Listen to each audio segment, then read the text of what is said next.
Bonjour mes chers, nous avons parlé de la première étape de la formation des roches sédimentaires, c'est l'érosion mécanique et l'érosion chimique. Alors, après l'érosion mécanique et chimique, des éléments détritiques proviennent de la dégradation ou bien de la désagrégation mécanique et aussi des éléments dissous sont formés. Alors, après cette érosion, quelle destination prendront-ils ces éléments formés?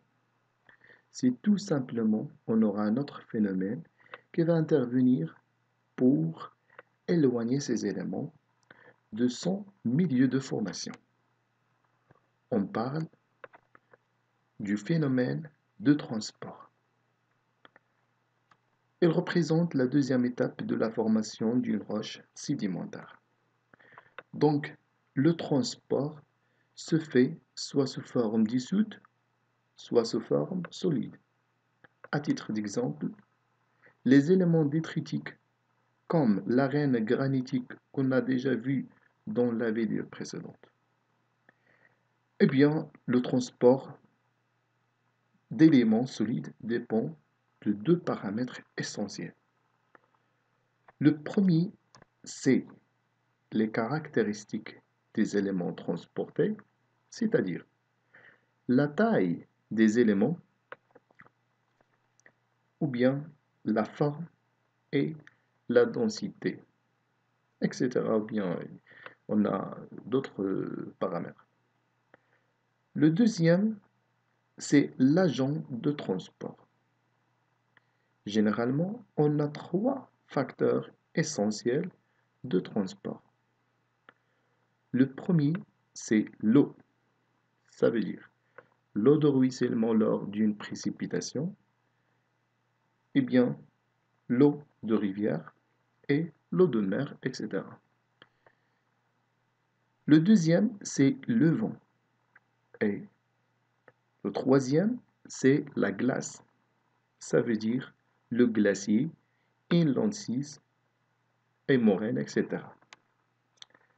Alors, on commence par l'eau. Donc, l'eau de pluie transporte les éléments solubles et les éléments détritiques produits par l'érosion et les dépose dans les rivières, exactement dans les bords ou bien dans les rives droite, la rive droite et la rive gauche. Les éléments transportés forment la charge de cours d'eau. Le tableau suivant montre comment sont transportés les différents produits de l'érosion.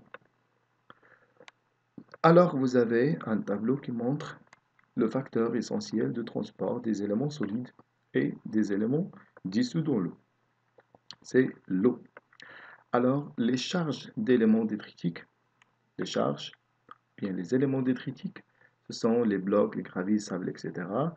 Et on a ici le type de transport.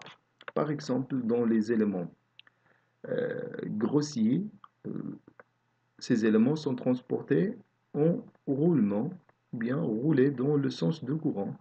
Et bien aussi, on a des éléments moyens comme le sable.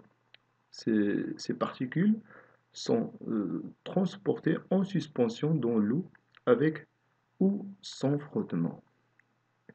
Et bien pour les éléments très fins comme le calcaire, c'est un élément dissous, elle est transportée sous la forme dissoute. Alors, dans ce schéma, on a un exemple d'une ou bien d'un cycle de l'eau. On a ici la mer et la précipitation, évaporation, etc. Alors, lors d'une précipitation ou d'une averse convolue, les eaux se regroupent dans les montagnes pour former ce qu'on appelle des ravins, ou bien des chenaux, qui donnent naissance à la formation du cours d'eau ou bien des oueds. Au cours de son rassemblement, alors, les eaux de ruissellement vont transporter les éléments détritiques et les éléments dissous vers les rivières principales. Alors, dans ce schéma, on a un exemple d'un cours d'eau. Voilà, la vitesse du cours d'eau augmente de l'amont vers l'aval. Donc, comme vous le savez, quand les eaux s'écoulent dans l'amont vers l'aval, en creusant cette surface topographique avec un élargissement ou bien expansion, c'est-à-dire l'augmentation de la largeur pendant la crue. Ainsi, un grand transport de différents éléments détritiques. Voilà, la largeur de la rivière augmente par les eaux qui s'écoulent dans cette surface. Donc, cette image, voilà, une rivière qui montre le déplacement de ces éléments. Voilà les galets, les sables, etc. ici. Le deuxième facteur, c'est le vent. Et voilà les particules fines,